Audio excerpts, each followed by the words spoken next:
जिल्ह्यात दोनच आहेत.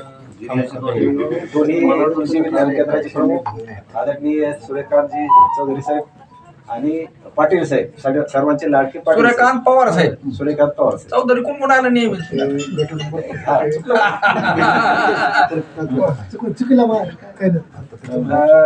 आणि आम्ही काय म्हणजे आज या ठिकाणी सर्व अतिथीगण यांनी यासाठी शेतीला एक काचच्या थोडी व्हिजिट देण्यासाठी प्रयत्न केला. याचं मी सर्वांचं राहिलेल्या पाहुण्याचं हार्दिक अभिनंदन करतो. मी एसआरटी विषयी थोडक्यात सांगतो. मागील 4 वर्षापासून एसआरटी या तंत्राचा अवलंब करून मी एका वर्षात 3 पिकं घ्यायला लागलो आणि 3 पिकामुळं उत्पन्न वाढ झाली आणि घरात आनंद वाढला. 3 वर्षापासून कुठलीही मशागतीवरचा खर्च, माझा जो अवास्तव मशागतीवरचा खर्च होत असतो, जो नांगर, वखर, कोळपण, खुरपण हा सरासरी जर लावला तर 10 ते 15 हजाराच्या आसपास होतो. तो पूर्णपणे तो खर्च वाचून ती नफ्यात त्याची भर पडलेली. त्याच्यामुळं 10 ते 12 एकर माझ्याकडे शेती असल्यामुळं दरवर्षी जर आपण सरासरी 12,000 जरी धरले तरी 1,20,000 रुपये हे माझे निव्वळ नफ्यात मी आज वाचवलेले. आणि 4 वर्षाचे जर पकडले तर 4 ते 5 लाखापर्यंत मी नुसत्या मशागतीतून हा खर्च वाचवलेला आहे. आणि याच्यातून काय झालं, माझ्या जमिनीची सुपीकता हळूहळू वाढते, पाण्याचा निचरा होतोय, जमिनीची मातीची संरचना सुधारते आणि जमीन हळूहळू सुपीकतेकडे चालली. माझी ही 4 एकर जमीन पूर्ण पाणथळ, चोपण आणि एकदम कडक चोपण अशी जमीन होती. याच्यात जर पाऊस आज पडला तर 15 दिवस ते 20 दिवस एक तर सूर्यप्रकाशाने पाणी जायचं किंवा मग एखाद्या पक्षाने पिलं तर पाणी दिलायचं. परंतु आजची परिस्थिती अशी आहे की आज जर किती पाऊस फुल झाला आणि पाणी तुंबलं दुसऱ्या दिवशी सकाळी त्यात आपलं पाणी दिसत नाही. हा जो बदल आहे, तर हा बदल आपण जे पिकाचे अवशेष जमिनीखालची जमीनच ठेवतो आणि पुन्हा जे तणाचे अवशेष म्हणजे पूर्ण तणच आपण तणनाशकाने त्याचा बायोमास कुजवून जागेलाच कुजवल्यामुळं आपल्या जमिनीची जी सच्छिद्रता आहे ती खूप वाढलेली. त्याच्यामुळं 4 फुटापर्यंत माझ्या कपाशीच्या मुळा गेलेल्या आहे. आणि जर आपण जर समजा खोलपर्यंत आपली ट्रॅक्टरची मशागत फक्त 6 इंच किंवा त्याच्यापेक्षा 12 इंचपर्यंत जाऊ शकत असं मला वाटतं. परंतु एसआरटी मुळे आणि या पिकाच्या अवशेषाचे जे मुळाचे जे अवशेष आहे त्याची लांबी 4 फुटापर्यंत खाली गेल्यामुळं ज्यावेळेस ते हळूहळू कुजत जातं त्यावेळेस तिथपर्यंत पोकळी निर्माण होती. आणि आपण जे खाली जीवजंतू म्हणतो की आपण ज्या ठिकाणी वाहूत त्याच्या खाली असंख्य असे विविध प्रकारचे जीवजंतू जमिनीत असतात आणि त्यांना जिवंत राहण्यासाठी किंवा त्यांना आपलं हे करायसाठी की त्या आपल्या जमिनीत त्यांना खाद्य आवश्यक आहे. त्याच्यासाठी मी पिकाचे अवशेष जमिनीत ठेवल्यामुळं जीवाणूला ऑलरेडी त्याचं खाद्य तयार झाल्यामुळं त्यांची संख्या हजारोने वाढलेली. आणि या प्रकारे शेती केल्यामुळं आजूबाजूचं माझे जे घराचं जे वातावरण आहे ते सर्व आनंदी झालेलं आहे. आणि सुरुवातीला मी कपाशीचं पीक याच्यावर घेतलं. सुरुवातीला मी याच्यात सोयाबीनचं पीक घेतलं. सोयाबीनच्या पिकानंतर मी त्याच्यावर चालणारं जे तणनाशक आहे ते वापरून दुसरं 21 दिवसाला पण वापरलं. आणि एकदम सोयाबीनचं पीक माझं मागच्या वर्षी ज्यावेळेस माझं उत्पन्न 8 ते 9 एकर क्विंटलचं होतं ते 10 ते 20% वाढून आल्याचं माझ्या लक्षात आलं.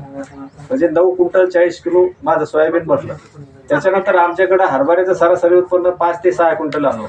आणि त्याच्यानंतर मी लगेच सोयाबीन कापल्यानंतर ग्लायकोसेटची फवारणी करून त्याच्यात जे कुठं मोठं तण होतं ते जागेलाच कुजवून त्याच्यात हरभऱ्याची टोकन केली. आणि हरभऱ्याची टोकन केल्यानंतर हरभऱ्यात चालणारं सुमीमॅक्स नावाचं तणनाशक घेतलं. त्या एका तणनाशकामुळे माझी हरभऱ्याची पूर्ण निंदण वाचली आणि तोही खर्च माझा 0 झाला. त्याच्यानंतर मला 9 क्विंटल हरभऱ्याचं उत्पन्न मिळालं. मला वाटतं पाटील साहेब बी आले तिथं मोजाला, तुम्ही आले तिथे. हरभऱ्याचं आपल्याला मला 9 क्विंटल 20 किलोचं तालुका पुरस्कार भेटलेला. त्याच्यानंतर मी मकाचं पीक घेतलं. एका वर्षात 3 पिकं घेतले आणि मकाचं पाणी नसल्यामुळे ते जनावरांना टाकलं. त्याच्यानंतर पुढच्या वर्षी पुन्हा सोयाबीन असं सलग करीत पुन्हा 3 पिकं दुसऱ्या वर्षी घेतली. आणि या 3 पिकातलं जे 5-5, 7-7 हजार रुपये जे मशागतवर जाणार होते ते पण वाचले. आणि त्याच्यानंतर 3ऱ्या वर्षी मी याच्यात कपाशीचं पीक घेतलं. कपाशीचं पीक मी जरा वेगळ्या पद्धतीने घेतलं होतं. 2 पट्टे कपाशी लावली, 1 पट्टा सोडला होता. मी त्याच्यावर कार्बाचं पीक घेतलं. म्हणजे 1 पट्ट्यात मी पूर्ण तण वाढून त्याच्यावर मी कार्बाचं पीक घेतलं. तुकाराम मोठे साहेबांनी कार्बाचं एक शेतकरी करतो कार्बाची शेती हा माझा व्हिडिओ युट्यूबवर आहे. आणि मी कार्बाचं पीक काय घेतलं की माझ्याकडं एक कंपनी आली ग्रो इंडिगो. ग्रो म्हणजे मैको आणि इंडिगो ही अमेरिकन कंपनी, USA कंपनी. यांनी कार्बन क्रेडिट खरेदी करण्याच्या हेतूने, म्हणजे आता जागतिक लेवलला कार्बन क्रेडिटचा बाजार चालू झालेला आहे आणि त्या हेतूने मला तरी वाटतं महाराष्ट्रातलं पहिलं सॅम्पल माझं घेतलेलं आहे. आणि त्यांनी ती दखल घेतल्यामुळं माझा सेंद्रिय कार्बाचा रिपोर्ट माझ्याकडे त्यांनी दिला. आता तो किती सत्यता आहे हे त्यांना माहीत, कारण ग्रो इंडिगो कंपनी ही जागतिक लेवलची कंपनी. त्यांनी माझा सेंद्रिय कार्बाचा रिपोर्ट 2.54% दिलेला आहे. याच्यामुळं माझी जमिनीची सुपीकता वाढली असं मला तरी वाटायला लागलं. आणि हळूहळू आता काय व्हायला लागलं की इथं माझी विहीर बोर आहे. याच्यात काय व्हायला लागलं की आजूबाजूच्या शेतकऱ्यांनी पुन्हा माझ्या भावानी पलीकडच्या सगळ्यांनी यासाठी केली. त्याच्यातून पाण्याचा निचरा क्षमता खाली वाढवून त्यांच्याही विहिरीला फायदा झाला. आणि थोडं 1-2 महिने आपलं पीक म्हणजे पिकाला पाणी पुरायला लागलं. आणि मागच्या वर्षीचा एक अनुभव याच्यात मला आला. 29 दिवसाचा मागच्या वर्षी पावसाचा खंड होता. त्यावेळेस आमच्या बंधूचे पलीकडून कापूस होता, माझा कापूस अलीकडे होता. 29 दिवसाच्या खंडानंतरही माझा कापूस एकदम हिरवागार होता आणि पलीकडचा कापूस पूर्ण वाळला होता. म्हणजे याचा अर्थ असं होतोय की SRT केल्यामुळं जमिनीची पाणी धारण क्षमता वाढते, जास्तीचं पाणी बाहेर वाहून जातं आणि मातीची संरचना सुधारून वापसा कंडिशनवर पीक लवकर येतं. वापसा कंडिशनवर पीक लवकर आल्यामुळं किंवा वापसा कंडिशन चांगली असल्यामुळं पिकावर रोगराई कमी येते. असे बरेच माझे यासाठीतून अनुभव चांगल्यापैकी. धन्यवाद मित्रांनो. ते याच्याविषयी थोडंसं ग्रो इंडिगोचे आलेले त्यांना आता लगेच का लगेच या इथे असतो त्यांना माईक देऊ. माईक द्या.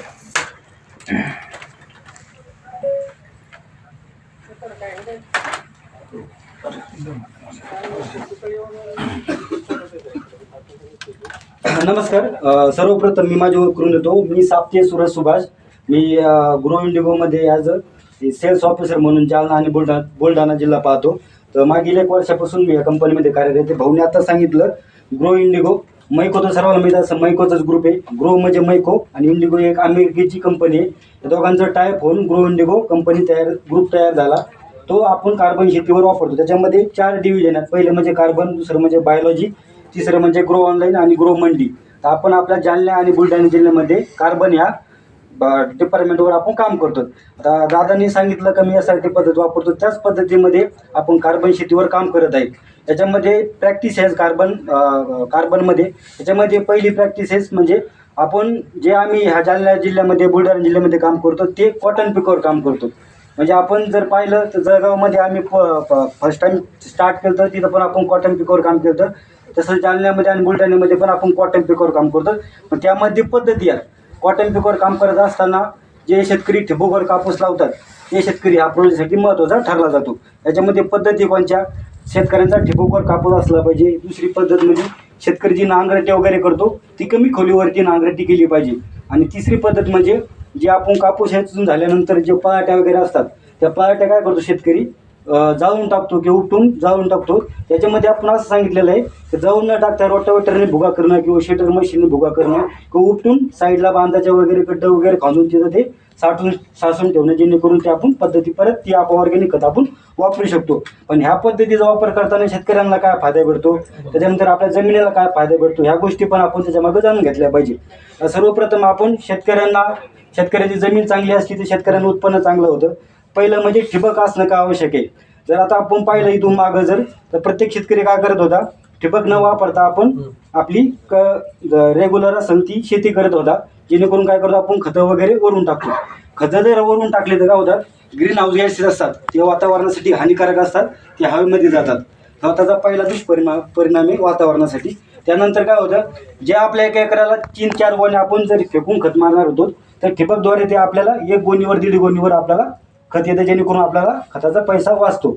पण याच्यामध्ये काय होतं, जर आपण ठिबकद्वारे खतं दिले तर ग्रीन हाऊस गॅसेस आपण जे वातावरणासाठी हानिकारक असतात ते रोखले जाऊ शकतात, जेणेकरून आपण वातावरणासाठी काही होणं आपली पोचपावती देऊ शकतो. त्यानंतर दुसरी गोष्ट, जे आपण नांगरटी वगैरे करत होतो पहिल्या जादा खोलीवर, त्याने काय होत होतं, जमिनीतला कार्बन हा हवेमध्ये निघून जात होता. समजा 1 फुटापर्यंत जर नांगरटी केली आपण, तर जमिनीतली कार्बन हा हवेमध्ये निघून जातो. पण तेच आपण 7 किंवा 8 इंचावर आपण नांगरटी केली तर जमिनीतला कार्बन हा जमिनीमध्ये राहील. त्यानंतर पराठ्या वगैरे जायला काय होतं, जर आपण पराठ्या झाले तर मार्फत धुरावाटेपर्यंत आपण कार्बन हवेमध्ये सोडतो. ह्या पद्धतीच्या द्वारे जे ग्रीन हाऊस गॅसेस कार्बन हवेमध्ये जाणार होता तो रोखला जाऊ शकतो, जेणेकरून शेतकऱ्याच्या जमिनीमध्ये कार्बन म्हणजे जमिनीचा पोत सुधारेल, जेणेकरून शेतकऱ्यांचं उत्पन्नामध्ये वाढ होईल. ह्यासाठी दादांनी सांगितलं की आम्ही SIS पद्धत वापरतो. तसंच आपल्या प्रोजेक्टमध्ये पण पद्धती यात ZT, RT आणि CT. ZT म्हणजे काय, 0 टिलेज म्हणजे 0 मशागत, दादा वापरतात ती मशागत. त्यानंतर RT म्हणजे काय, रिड्यूस टिलेज म्हणजे मी सांगितली ती 7 ते 8 इंचापर्यंत नांगरणी करणे किंवा रोटावेटर मारणे. CT म्हणजे काय, कल्टिवेटर मेथड, आपण ती परंपरागत शेती करत आलतो ती पद्धत. ह्या पद्धतीमध्ये आपण ज्यावेळेस आम्ही शेतकऱ्याकडे जातो, आम्ही कॉटन पिकावर काम करतो आणि जे शेतकरी ठिबकवर कापूस लावतात ते शेतकरी आपल्या प्रोजेक्टसाठी महत्त्वाचे असतात. त्यांचं आम्ही काय करतो, याच्यामध्ये 6 स्टेप आहेत. पहिलं म्हणजे त्यांची नोंदणी करून घेतो. त्या प्रोजेक्टमध्ये नोंदणी केल्यानंतर सॅटेलाईटद्वारे त्याचं जेव्हा क्षेत्र असेल जेवढं कॉटन केलेलं ते पॉलिगन टॅग करतो त्याचा, जेणेकरून ती आमची वरची टीम असते टेक्निकल टीम, ती सॅटेलाईटद्वारे त्या शेतावर लक्ष ठेवते. कारण का, जर आम्ही शेतकरी हा प्रोजेक्टमध्ये इन्व्हॉल्व करून घेतला आणि शेतकरी आम्हाला आज म्हणला का आम्ही पद्धती वापरू शकतो किंवा 1 वर्षाने वापर 2 वर्षांनी वापरेल, पण शेतकऱ्यांनी कंटिन्यूची प्रोसेस वापरली पाहिजे. आणि शेतकऱ्यांनी ह्या 3 प्रॅक्टिसमधली कोणतीही प्रॅक्टिस नाही केली तर कंपनीला व्हेरीफाय कसं होईल, त्याची सॅटेलाईटद्वारे आम्ही ते निरीक्षण करतो. तर शेतकऱ्यांनी शेतामध्ये पराठ्या झाल्या तर हवेमध्ये धूर दिसून येतो, जेणेकरून कंपनीला कळतं ह्या शेतकऱ्यांनी ही प्रॅक्टिस वापरली नाही, जेणेकरून शेतकरी त्या प्रोजेक्टमधून आपला डिलीट होऊन जातो किंवा व्हेरीफाय होत नाही. ह्या पद्धतीसाठी आम्ही पहिली स्टेप म्हणजे एनरोलमेंट करणे म्हणजेच पॉलिगॉन टॅग करणे. त्यानंतर या पद्धती असतात, शेतकऱ्यांना सांगतो तुम्ही जी नांगरटी करतात ती नांगरटी जादा खोलीवर नाही करायची, कमी खोलीवर करायची. आणि शेतकरी जर आपण शेतकऱ्यांच्या हितासाठी गोष्टी सांगितल्या शेतकरी नक्की ऐकतो. त्यासाठी आता जर आपल्या जालन्या भागामध्ये बघितलं बरेचसे असे गाव आहेत त्यामध्ये रिड्यूस RT पद्धतीने नांगरटी करतात. जर आपण रब्बीमध्ये पाहिलं तर शेतकरी आता नांगरटी करीत नाही, 1-2 रोटावेटर मारला तर लगेच गहू पेरून आपली पीक पेरणी करून देतात. ह्या पद्धतीचा वापर करून आपण हे करतो. आता याच्यामध्ये शेतकऱ्यांचा प्रश्न असतो, तुमचा प्रश्न असेल कार्बन कसा तयार होतो, कार्बन आपण कुठे विकू शकतो, कार्बन केल्याची ही पद्धत वापरल्यानंतर हा प्रोजेक्ट तुम्ही रन केल्याबद्दल तो आम्हाला शेतकऱ्याला कसा मोबदला भेटेल. जर शेतकऱ्यांनी 2021 पासून किंवा 2020 पासून आता 2025 चालले 4 वर्ष ही पद्धत वापरलेली असती, हा प्रोजेक्टच्या प्रॅक्टिस वापरल्या असल्या तर शेतकऱ्याच्या शेतामध्ये नक्कीच कार्बन तयार झाला दिसला असेल. तर आम्ही 2022 मध्ये भाऊंचं हेच पूर्ण प्रोसेस सांगितली, त्या प्रोसेसनुसार केलं होतं आणि त्यांचं आम्ही सॉईल सॅम्पल पण घेतलं होतं. त्यानंतर सॉईल सॅम्पल नंतर 2 ते 3 वर्षामध्ये भाऊंचा 2.54 इतका कर्ब त्याच्यामध्ये आला. तर याच्यामागं एकच असतं का, जो कर्ब तयार होतो त्याचं एक डिजिटल सर्टिफिकेट तयार होतं. आता आम्ही जी सॉईल सॅम्पल टेस्टिंग करतो ती आम्ही इथं करत नाही, आमचं व्हराव नावाचं एक हे ती व्हराई सॉईल सॅम्पल हे करतं हैदराबादचं, की त्यांच्याकडून आम्हाला जो रिपोर्ट येतो तो आम्ही शेतकऱ्यांना प्रेझेंट करतो. त्याच्यानंतर आपण हे कर्ब तयार झाल्यानंतर कार्बन क्रेडिट कसं विकायचं. आता पहिलं आपण म्हणतो सर्व शेतकरी किंवा जुने कोणी म्हणत तर पहिलं प्रदूषण कुठं होतं इंडस्ट्रियल याच्यामधून होतं, म्हणजे जे मोठ्या मोठ्या कंपन्या असतात त्याच्याद्वारे हवेद्वारे प्रदूषण होत होतं. पण जर आपण आज विचार केला ॲग्रिकल्चर फील्डमधून पण प्रदूषण होतं. ते कसं होतं तुम्हाला मी अगोदरच सांगितलं, जे ग्रीन हाऊस गॅसेस असतात हाताद्वारे वातावरणात जातात ते पण रोखलं पाहिजे. त्यानंतर आपण ज्या पराठ्या वगैरे जातो हवेमध्ये धूर जातो जेणेकरून पण आपलं प्रदूषण होतं. हे प्रदूषण रोखलं पाहिजे यासाठी आपण जे प्रॅक्टिस अवलंब करतो. समजा भाऊंचं शेतामध्ये आम्ही जर 2 एकरचा पॉलिगॉन टॅग केला असला, त्या 2 एकरमध्ये 4 कार्बन क्रेडिट तयार झाली, 4 कार्बन क्रेडिट तयार झाली आणि जे चांगल्या क्वालिटीचे असतील तर मग हा विकला कसा जातो, त्याचं कार्बन क्रेडिट कसं भेटलं. तर मी आताच सांगितलं ज्या मोठ्या मोठ्या कंपन्या असतात ते हवेमध्ये प्रदूषण करतात, त्यांना एक परवानगी दिलेली असते की तुम्ही वर्षभरामध्ये एवढं प्रदूषण करू शकता, त्याच्या जादा वर करू शकत नाही. पण त्यांचं प्रोडक्शन इतकं असतं का त्यांना ते प्रोडक्शन थांबवता येत नाही, त्यांना त्यांचा बिझनेस कंटिन्यू करायचा असतो. मग त्या बदल्यात आपण काय करतो, त्या कंपनीने जर ते प्रदूषण केलं असलं आणि ॲग्रिकल्चर फील्डमध्ये भाऊनी जर ते प्रदूषण रोखलं आणि 4 कार्बन तयार झाले असं, त्या कार्बनची आपण अमाऊंट ठरतो. क्वालिटी लो किंवा पुअर किंवा गुड क्वालिटी असली त्या क्वालिटीनुसार त्या कार्बनची किंमत ठरते. त्याचं एक डिजिटल सर्टिफिकेट बनतं. डिजिटल सर्टिफिकेटनुसार आपण जे कार्बन क्रेडिट त्या कंपनीला विकतो. त्या विकलेल्या पैशाची समजा उदाहरणार्थ आपण 1 कार्बन 2,000ला विकला. असे 4 कार्बनचे किती झाले, 4 दुने 8,000 झाली. 8,000पैकी 40% अमाऊंट ही कंपनीला असते, 60% अमाऊंट ही शेतकऱ्याच्या खात्यावर जमा होते. तर 40% अमाऊंट कंपनी काय घेते ते आम्हाला पूर्णपणे KYC ॲग्रीमेंट करावं लागतं. त्याच्यानंतर पॉलिगॉन टॅग करावं लागतो, वारंवार त्यांच्याकडे व्हिजिट मारावं लागते, त्यांचा पूर्ण खरीपचा रब्बीचा डाटा आम्हाला भरून घ्यावा लागतो. ह्या गोष्टीसाठी आम्ही 40% कंपनी घेते आणि 60% अमाऊंट ही शेतकऱ्याच्या खात्यावर जमा होते. याचा फायदा असा की आम्ही 1 रुपयाचं प्रोडक्ट शेतकऱ्याला विकत नाही, त्याला 1 रुपयाचं प्रोडक्ट विकत घ्यायला लावत नाही. ती शेतकरी शेती करतोय ती शेती करायची, त्याच्यामध्ये छोट्या छोट्या गोष्टी आहेत मी सांगितल्या प्रॅक्टिस आहेत ते बदल करायच्या. जर आपण आपल्या जालना भागात बघितलं तर तुम्ही प्रत्येक गावामध्ये गेलं तर ठिबक दिसून येतं, ठिबकवर कॉटन लावतात. ही पहिली पद्धत आमची तिथं कंप्लीट होते. त्यानंतर आता बरेच टक्के 50-20-25% मध्ये शेतकरी हे नांगरटी करतच नाही, केली तर 3 वर्षांनी 2 वर्षांनी करतात, काही केली तर कमी खोलीवरही करतात.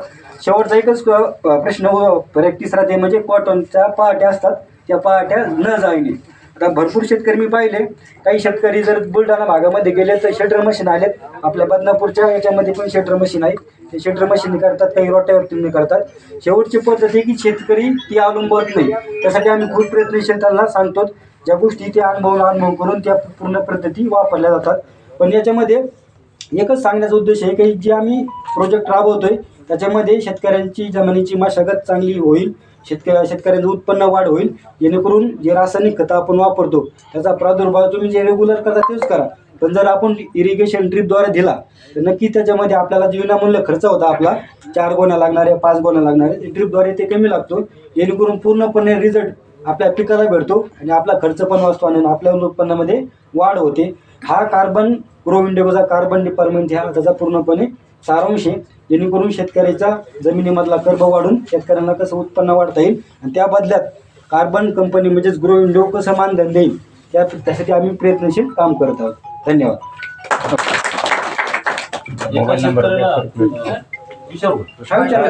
एका शेतकऱ्याला किती रुपये तुमच्या माध्यमातून मिळतात आणि किती हेक्टरला मर्यादा आहे? हेक्टरची मर्यादा काहीच नाहीये. जर कॉटन करत असाल, तुमची जर 5 एकर शेती असली आणि 5 एकर शेतामध्ये तुम्ही कॉटन करत असाल, तो कॉटन ड्रिपवर करत असाल तर एका शेतकऱ्याचा 50 एकर असलं तरी आम्हाला काही अडचण नाही, 10 एकर असलं तरी काही अडचण नाही, 1 एकर असलं तरी काही अडचण नाही. पण याच्यामध्ये जी मी प्रॅक्टिसेस सांगितल्या त्या प्रॅक्टिसेस शेतकऱ्यांनी फॉलो केल्या पाहिजेत. पहिले म्हणजे काय, ठिबकवर कॉटन असणं आवश्यक आहे. दुसरं म्हणजे कमी खोलीवरती मशागत करणे. तिसरं म्हणजे प्रॅक्टिस झाली. हा प्रश्न आहे त्याच्यामध्ये एक प्रश्न असा आहे की एका एकर मध्ये शक्य आहे का, मला शक्य आहे का? किती कार्बन क्रेडिट फिक्स होते. आता याच्यामध्ये आपण 1-2 मिनिट थांबतो बघा. एक दादा आपण सगळे ॲग्रिकॉस आहोत. म्हणजे मी पण 1970 साली ग्रॅज्युएट झालो दापोलीहून, आणि आमचा जो सहकारी आहे अनिल निवळकर जे आमच्या संपूर्ण ऑपरेशनचे प्रमुख आहेत ते सुद्धा दापोलीचेच ग्रॅज्युएट 2014 साली 13-14 साली. तर आणि आपण सगळे सुद्धा ॲग्रिकॉस आहात. तर आपल्याला जे सगळ्यांना शिकवलं म्हणजे 2070ला मी ग्रॅज्युएट झालो, म्हणजे 66 सालापासून मी जे ॲग्रॉनॉमीचं पहिला लेक्चर घेतलं असेल तेव्हा मला जे शिकवलं की जमिनीची आडवी उभी नांगरणी करा. तीच गोष्ट अनिल सुद्धा शिकला आणि तीच गोष्ट आपण सगळेजण शिकले असणार. आपल्याला जो आपल्या शेतकऱ्यांच्या पुढचा प्रश्न सोडवायचा जो गहन प्रश्न आहे तो इतका गहन आहे की शेतकरी शेती सोडून गावं सोडून निघून चालले आणि ते सगळे आता त्यांच्या घरादारांना कुलप लावून गावाच्या गावं ओस पडली आणि ते सगळे शहरामध्ये गर्दी करतायत आणि मिळेल तो जॉब करतायत, फार कठीण दिवस काढतायत. हे जर आपल्याला थांबवायचं असेल, कारण हे थांबवण्यामध्ये आपला सगळ्यांचा स्वार्थ असा आहे की आपल्याला सगळ्यांना अन्न मिळायला पाहिजे असेल तर शेतकऱ्यांनी अन्न पिकवत राहणं, त्याच्या शेतात राहणं हे अतिशय गरजेचं आहे. तर ही जी गोष्ट आहे ही गोष्ट आपल्याला जर का चालू ठेवायची असेल तर शेतकरी त्याच्या जागेवर राहताना, जसं आपण सगळेजण आपली नोकरी म्हणा किंवा व्यवसाय करत असताना आपण आनंदी राहतो तसं शेतकरी सुद्धा आनंदी राहायला पाहिजे. शेतकरी आनंदी राहण्यासाठी त्याची भूमाता जी आहे ती सशक्त राहिली पाहिजे. भूमाता सशक्त जर राहिली आणि शेतकरी जर आनंदी झाला तर मग आपल्याला आपल्या देशामध्ये जी अन्न तुटवड्याची जी चिंता आहे किंवा कार्बन सिक्वेस्ट्रेशन म्हणजे ग्लोबल वॉर्मिंगला उत्तर शोधणं ही जी मोठी चिंता आहे, या दोन्ही चिंता आपल्याला कमी करून आपण पुन्हा सगळा आपला देश हा आनंद परिस्थितीकडे नेता येईल. तर त्याच्यामध्ये हे जे तंत्र आहे SRT सगुणा रिजनरेटिव्ह तंत्र, ज्याच्यामध्ये शेतकऱ्याचा खर्च कमी होतो, निम्म्यापेक्षा कमी होतो, त्याची जी मेहनत आहे ती 3/4 कमी होते, 1/4 मेहनत शिल्लक राहते. त्याचं जे पीक पाणी आहे ते सर्व वातावरण बदलाला अनुकूल, म्हणजे वातावरणामध्ये जे बदल होतात, अवकाळी पाऊस पडणं किंवा पाऊस 30-40 दिवस पाऊस गायब होणं, या परिस्थितीला तोंड देण्याची क्षमता असलेलं हे जे तंत्र आहे SRT, जे आता तुम्हाला तिथे समोर विठ्ठलरावांच्या शेतावर दिसत असलं पाहिजे. आणि तुम्ही जरूर तिथली माती हाताने वाकरून बघा, त्याचा सुगंध बघा. त्यांचं आजही जे म्हणजे शेवटची स्थिती आहे कापूस वेचणीची, त्याला काय फरदड म्हणता आपण सगळेजण, हे फरदडीच त्याची बोंड त्यांची जी आहेत ती बोंडाची स्थिती बघा. आम्ही आता ही सगळी बोंड मुंबई मधल्या एका कॉटनशी संबंधित असलेली जी ब्रिटिशांनी सुरू केलेली संस्था आहे तिथे पण पाठवलेलं आहे. आणि आम्ही जे आता आलो होतो तिथल्या आमच्या अमरावतीच्या कार्यक्रमामध्ये ती टेक्नोक्राफ्ट इंडिया लिमिटेड म्हणून जी कंपनी आहे, फार मोठी अग्रगण्य कंपनी आहे, जे कापूस खरेदी करून कापसापासून फार शर्ट करण्यापर्यंत सगळ्या गोष्टी तेच करतात आणि ते एक्सपोर्टही करतात. त्यांचे 2 महत्वाचे अधिकारी आले होते. आणि ही जी परिस्थिती आहे ही परिस्थिती आता आपण सगळे सुधारणार आहोत. आणि ह्या परिस्थितीमधून आपल्याला शेतकऱ्याला एक खूप मदत केली पाहिजे, जेणेकरून आपण आपला देश, आपला शेतकरी हे सगळं पुन्हा सुखी समृद्धी होईल.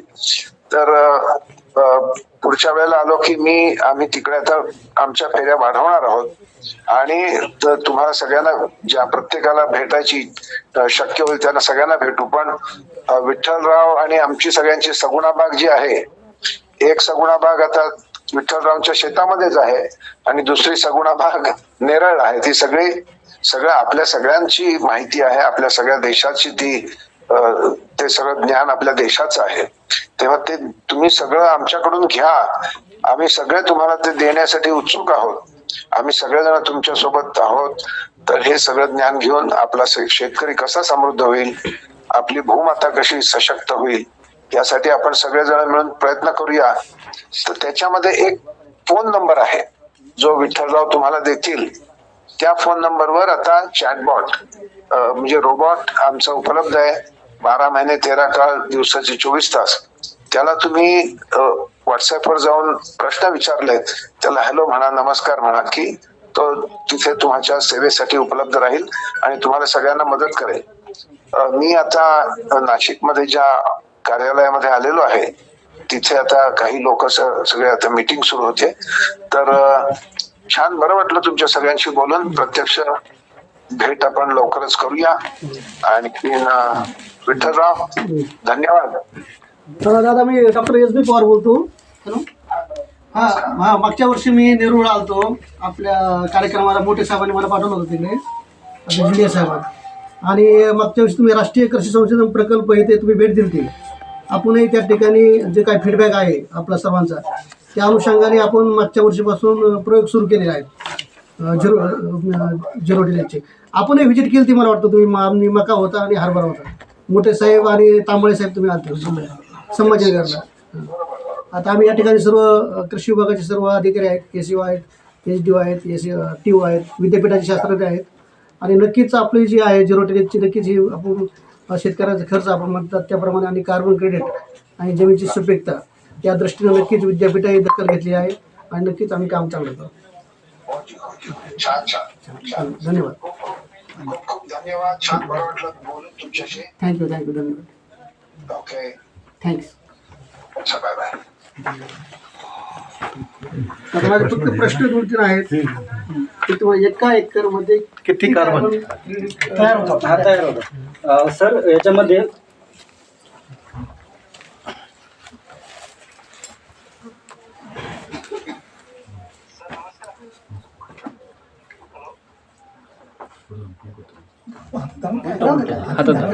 याच्यामध्ये आपल्या महाराष्ट्रामध्ये पाहिलं तर जळगावमध्ये अगोदर प्रोजेक्ट रन झाला. तर पंजाबमध्ये पाहिलं तर पंजाबमध्ये DSR वर काम करतो, म्हणजे डायरेक्ट सीड राईसवर काम करतो आपण. तिथं आपण भातावर काम करतो. राईसचं वेगळं हा. आहे, राईसचं वेगळं आहे. आता साहेबांचं तुम्ही ऑब्झर्वेशन घेतलं 4 वर्षापासून. राईसचं वेगळं आहे. तेच येणार आहे पुढं. फक्त मी सांगतो शॉर्ट मध्ये घेतो. तर पंजाबमध्ये आपण घेतलं होतं. पंजाबमध्ये आपण राईसवर काम करतो. तिथं जी पद्धत प्रॅक्टिस सांगितलं ते फॉलो होत्या. त्याच्यामध्ये कार्बन क्रेडिटचा शेवटचा टप्पा पार होतोय. म्हणजे ऑडिटर आला, ऑडिटर चेक करून गेला प्रत्येक शेतकऱ्याच्या शेतामध्ये किती कार्बन तयार झाले हे आपण तिथं ऑडिटरने चेक केलंय. 1 किंवा 2 महिन्यानंतर त्या शेतकऱ्याच्या शेतामधून प्रत्येक एकरी 4, 5, काहीचे 15, 16 कार्बन पर्यंत गेले तयार झालेले आहेत पंजाबमध्ये. पण आता आजपर्यंत जर आपल्या महाराष्ट्रामध्ये पाहिलं तर आजपर्यंत आपण त्या प्रोसेसपर्यंत गेलो नाही. आजपर्यंत आपल्याला आजपर्यंत कळलं नाही त्या शेतकऱ्यांच्या शेतामध्ये किती कार्बन तयार झाले. आता भाऊंचं पाहिलं तर भाऊंचं ज्यावेळेस ऑडिटर चेक करायला त्याने बाकीच्या शेतकऱ्यांच्या अलावा तर भाऊंचं अगोदर चेक केलं जाईल. त्यावेळेस आपल्याला कळन का विठ्ठल भाऊंच्या शेतामध्ये एका एकरामध्ये 4 कार्बन क्रेडिट झाले, 5 कार्बन क्रेडिट झाले. कार्बन क्रेडिट म्हणजे किती? एक कार्बन क्रेडिट म्हणजे 1000 कार्बन डायऑक्साईड असतो किलोचा, त्याचा 1 कार्बन क्रेडिट तयार होतो. 1000 मेट्रिक टन का? नाही, किलो 1000 किलोचा 1000 किलोचा एक टन. 1 टनचा कार्बन फिक्स स्टोरेज 1 युनिट झाला. 1 युनिट. दुसरी गोष्ट आहे की तुम्ही जे ऑपरेशन सांगितले की ह्या 3 नांगरणी केली तर किती लॉस होतो कार्बनचा, किंवा तुम्ही खत टाकलं तर असं जर म्हणजे ऑपरेशन वाईज स्पेसिफिक लॉस होतो. आता यांनी नांगरणी बंद केली तर मग यांनी किती इमिशन कमी केलं, यांनी वखरणी मारली तर किती इमिशन कमी केलं, कोणत्या फॅक्टरीचे किती आहे का काय डॉक्युमेंट? नाही, डॉक्युमेंटचं माझ्याकडे सध्या तर नाहीये. नाही कसं म्हणजे आता कसं आहे नांगरणी केली बरोबर आहे. तुम्ही समजा एवढं इमिशन कमी झालं आपण म्हणतो की 1000 किलो म्हणजे 1 कार्बन क्रेडिट. आम्हाला थोडा अंदाज येईल शेतकऱ्याला. त्याच्यामध्ये तुम्ही सांगितलं कोणत्या पद्धतीमध्ये इमिशन जास्त होतं कमी होतं. तर याच्यामध्ये सर्वात महत्त्वाची गोष्ट म्हणजे फर्टिगेशन मेथड. म्हणजे काय होतं, आपण ट्रिपवर जे कॉटन लावतो आणि ट्रिपवर एक खतं देतो त्याच्यामधून इमिशन जादा प्रमाणात होतं ते आपल्याला कमी कार्बनचं इमिशन जास्त होतं. सायंटिफिक इरिगेशन ही तुमची तुम्ही जे नांगरणी म्हटलं तर एक्सपोजर ऑफ सॉइल म्हणजे सॉइल टू द सन हे कशा जास्त होईल नांगरणी. डिस्टर्बन्स ऑफ सॉइल आपण कलराच्या मध्ये सॉइल स्ट्रक्चर आणि स्ट्रक्चर कशा डिस्टर्ब जास्त होईल नांगरणी. मग इमिशन कशामध्ये जास्त होईल नांगरणी. कार्बन क्रेडिट कशामध्ये जास्त होईल इरिगेशन काय होणार नाही. नाही, इरिगेशन सर काय होणार ना, इरिगेशन मध्ये जे ग्रीन हाऊस गॅस फक्त इरिगेशन फर्टिलायझरचा एक्सेसिव्ह जर तो एक होणार. त्याचं पोल्युशन ते कारण तुमचं लॉस होईल इमिशन. ते इमिशन तुमचं जे ऑपरेशन जो करतो लँड प्रिपरेशन महत्वाचं आहे.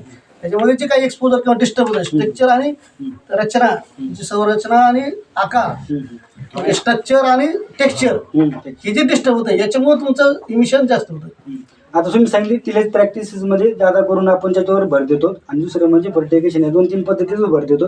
पण सध्या आपण महाराष्ट्रामध्ये महाराष्ट्राचं सांगतो तसं करू नका. एक लक्षात घ्या की पंजाब हा वेगळ्या झोन मध्ये येतो, महाराष्ट्र हा वेगळ्या झोन मध्ये येतो. महाराष्ट्र हा जवळजवळ ट्रॉपिकलच्या जवळ आहे आणि पंजाब हा सब ट्रॉपिकल मध्ये आहे येतो.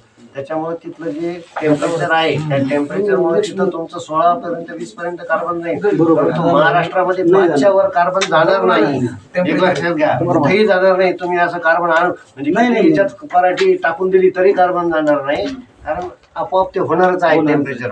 सर दुसरा प्रश्न असा आहे, तुम्ही जर पंजाबचा स्टडी कंपेअर करत महाराष्ट्रासोबत तर होणार नाही. पंजाबमध्ये इंड्यूस यूज ऑफ फर्टिलायझर एका एकरला जवळपास 5 ते 10 बॅग सरला पडतात. आपल्याकडे अंदाज यूज ऑफ फर्टिलायझर 97% बागायचे आणि कुठला स्टड्या सांगत नाही की खत वापरल्यामुळे की त्याच्यामधून ग्रीन हाऊस गॅसेस बाहेर पडले. नाही, त्यांचं वेगळं आहे. ग्रीन हाऊस गॅसेस बाहेर पडण्याचं कारण काय आहे की आपल्याकडे शेतकरी पहिली पद्धत बंद झाली. आपण अगोदर मी पण लहानपणी पाहिजो पराठीला खड्ड्याचं नाव लाळ करून खत देत होतो. आजच्या घडीला शेतकरी असा फेकून देतो फक्त त्या बुडाशी. नाही तुझा विषय आहे चांगला हा विषय आहे. त्याच्यामुळे काय त्याच्यामधून जे गॅसेस आम्हाला उद्देश आहे की ग्रीन हाऊस गॅसेस तुमच्याकडे जे आहे तुम्ही जे म्हटलं ना सर्व ते आपलं उद्देश आहे. नाही उद्देश आहे तुमच्याकडे आहे ते प्रॅक्टिस वाईज किती इमिशन तुम्ही थांबू शकता हे तुमच्याकडे डेटा आहे. आले होते ते आमचं स्टेक होल्डर ते सगळं तुमच्याकडे आहे ते जरा व्यवस्थित द्या त्याच्यामध्ये. व्यवस्थित देऊ आम्ही. कारण समर्थनगरला कार्यक्रम शुगर कॅन्सर सर आले, सर पण बोलले होते. याच्यामध्ये सरने सांगितलं की प्रत्येकाची त्याच्याकडून पण जास्त हे होतं. आणि दुसरं असं आहे की तुमच्याकडे आता कोणाच्या रेकॉर्डला कार्बन क्रेडिट झाल्याचं कुठं उदाहरण आहे का की सध्याला कार्बन क्रेडिट झालं बाहेर कुठं कोणत्या राज्यामध्ये आहे? फक्त पंजाबला आलं शेवटी बाकीच्या पंजाबला किती लोकांनी मिळाला? स्टेप आहे म्हणजे अजून भेटलंच नाही कोणाला. फक्त आपण जे follow केले ना, जोपर्यंत त्यांच्या अकाउंटला पैसे येणार नाही तोपर्यंत आपण एक लक्षात घ्या, हा आहे इंटरनॅशनल बाजार, हा इंडियन बाजार नाही, हा आहे इंटरनॅशनल. मला शेवटायचं होतं की शेतकऱ्याला फायदा व्हावा. नाही सर, शेतकऱ्यांना आमचा उद्देश शेवटी आपला शेतकरी म्हणजे शेतकरी एवढं त्याला शेतकऱ्याला काहीतरी 4 पैसे तरी मिळावं वर्षाला, हा उद्देश आहे. म्हणजे साहेब उद्देश काय आहे की तुम्ही आपण जे करतो हे जे विषय त्याचं काहीतरी आपण तुम्हाला बेनिफिट व्हावं त्यांना. बेनिफिट सर नक्की होणार याच्यामध्ये. फक्त याच्या प्रोसेससाठी टाइम लागणार, 1-1.5 वर्ष लागणार किंवा 2 वर्ष लागणार. हे पण मी सांगू शकत नाही त्याला किती दिवस लागतात. फक्त हे प्रॅक्टिस वाईज चाललंय, प्रोसेस वाईज चाललंय. बऱ्याच सेकंड तुझ्यावर भरोसा आहे, मी तू सगळे प्रश्न उत्तर द्यायलाच पाहिजे. नाही, एक लक्षात घ्यावा.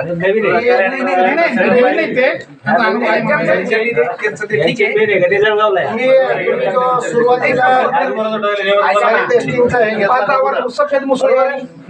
त्याच्यानंतर काय फरक बरोबर आहे. हे लागवड करा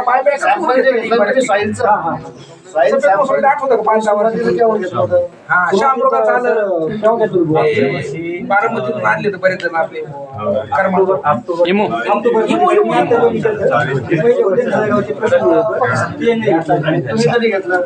नाही घेतलं, मी आता जॉईन केली ना. तेव्हा घेतल्यानंतर डायरेक्ट तो किती दिवस आहे त्याची गॅरंटी आहे का?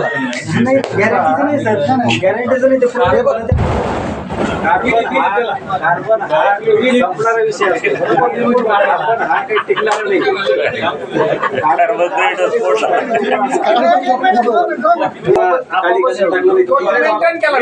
मेंटेन केला नांगरला तो पुन्हा 0.5 पर्यंत 0.4 पर्यंत काय व्हायचे होईल.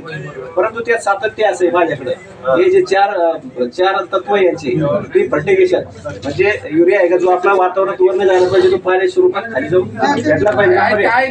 नंबर 2 कमीत कमी मशागत म्हणजे 0 कंडिशन असं ते म्हणणार नाही, कमीत कमी मशागत.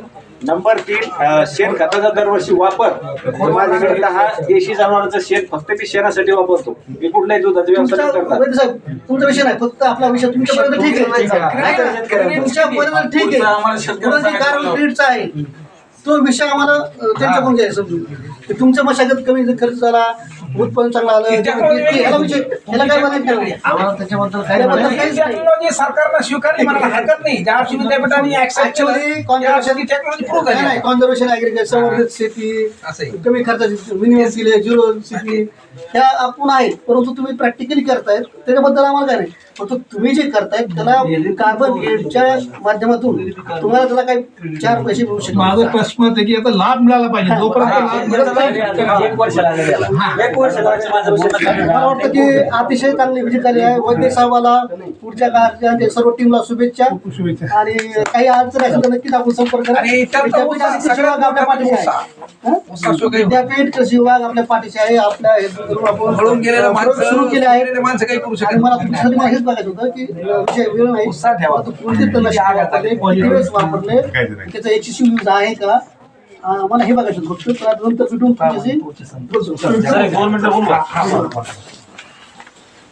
सर आता ही पद्धत जी आहे SRT ही माझ्यासाठी नवीन, शेतकऱ्यासाठी नवीनच आहे बरं का. तर मी आतापर्यंत आपली शेती आपली प्रयोगशाळा माझ्या चॅनल बऱ्याचशा जणांनी बघितलंय. असं त्यातल्या बऱ्याचशा व्हिडिओमध्ये मी सेंद्रिय जरा औषधं खतं, आपले बुरशीनाशक, ट्रायकोडर्मा हे सगळं वापरतो आणि आणतो विद्यापीठामध्ये. यांच्या शेतीमध्ये जवळजवळ मागच्या वेळेस 7, 8, 10 वेळेस सुद्धा राऊंडअप मारलेले, म्हणजे तणनाशक मारलेले. माझा असा प्रश्न पडतो, यांना सुद्धा मी विचारला. त्याच्यामध्ये मला द्विधा मनस्थिती बघा, मी प्रामाणिक सांगतो की यांच्या शेतीमध्ये गांडूळ सुद्धा आहे आणि यांच्या शेतीचा कार्बनही वाढला म्हणते. 2.25 2.50 म्हणले 54. मी तर समजा 50 एक म्हणलं तर आपल्यासाठी जास्त झाली. एक म्हणजे सोनं झालं. हे एक द्विधा मनस्थिती की हे असं झालं ना असं झालं. दुसरी गोष्ट तणनाशक जर समजा आपल्याच याच्याहून भरपूर वेळेस मी भाषण ज्यावेळेस ऐकलो त्यावेळेस असं सांगितलं की तणनाशक मारल्यानंतर 1 महिना तरी कमीत कमी बॅक्टेरिया मारतात किंवा जंतू मारतात. तर मग बॅक्टेरिया जंतू म्हणले की मग ते गांडूळ पण मारायला पाहिजे. तर हे जरा थोडं लक्षात नाही बसत पाहते माझ्या. हा ते जरा इतक्या वेळ जर तणनाशक कुठलंही मारून ते फटका तर वाचणार. शेतकऱ्यांनी सुरुवात केली बरं का? हा? आपण डिस्करेज करण्यात त्याला अर्थ म्हणजे करायचं नाही त्याला की काय करायचं? 3 वाढणार काय करायला 2 वाढणार का 3 वाढणार पण तुम्ही कोणत्या प्रत्येक गोष्टीला लिमिटेशन आहे. आता तुम्ही जी म्हणता मी विचारते म्हणतो एका पिकामध्ये सीझन किती वेळेस मारले मला तो प्रश्न आता मी विचारले बऱ्याच ठिकाणी.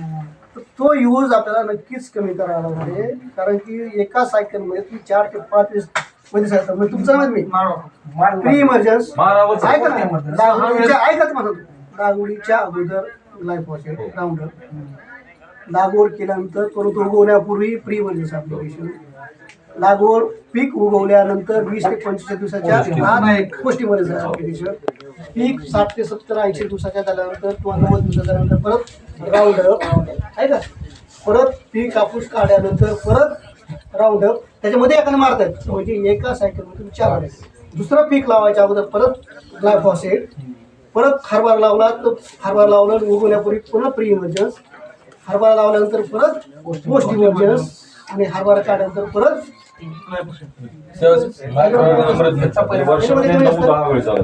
मी स्टडी करतोय कारण आम्हाला प्रयोग करायचे शेतकऱ्यांचे फीडबॅक तुम्हाला उत्तर आम्हाला द्यायचे परंतु आम्ही प्री इमर्जन्स ग्लायफॉसेटचा अजून वापर केलेला नाही. आता मी एक प्रश्न त्याच्यामुळे काय होतं एक प्रश्न विचारतो. मी हा प्रश्न यासाठी विचारला की आपण जी मंडळी आहे आता संशोधक मंडळी मराठवाड्यात आपण जी मंडळी सगळी संशोधक मंडळी आणि संशोधक म्हणजे शेतकऱ्याचा काना. त्याच्यामुळे आता या बाबतीमध्ये आपण जे समजा मी सांगतो त्यांचं नाही काही रेफरन्स असे आहेत काही रेफरन्स असे आहेत माझा आता एक काही रेफरन्स असे आहेत की मका लागवडीच्या पूर्वी हे जे आपण राऊंडअप पॅराकॉट मारतो त्याचा रेफरन्स आहे बरं का म्हणजे पॅराकॉट मारायचं मका टोकन करायची आणि परत प्री इमर्जन्स मारायचं बरोबर आहे आणि परत मका उगवल्यानंतर सुद्धा पोस्ट इमर्जन्सी ट्रीटमेंट आहेत पॅराकॉटचं आहेत म्हणजे रेफरन्स आहे बरोबर. तुमचं बोला. मला हे विचारायचं होतं की आपला जो हरित क्रांती याच्या अगोदर आपला सेंद्रिय कर्ब 0.7 ते 1% होता ठीक आहे. तेव्हापासून ते प्रत्येक शेतकऱ्यांनी ग्लायफोसेट किंवा इतर तणनाशक न मारता आज त्यांचा 0.3 आणि जो शेतकरी तणनाशक मारून जमीन करतो त्यांचे पिकही चांगले गेले ठीक आहे. कार्बन सेंद्रिय कर्ब हा विषय बाजूला ठेवू पण त्यांच्या पिकाहून आपलं कळतंय की त्यांचं पीक इतर यांच्यापेक्षा जास्त 10% येते 5% येते. तर मग जर समजा असा एखादा अनुभव आहे का की ज्यांनी कधीच तणनाशक नाही मारलं त्याच्या जमिनीचा सेंद्रिय कर्ब 1% झाला एखादा रिपोर्ट तरी ऐका ना हे काय वाद आणि माझा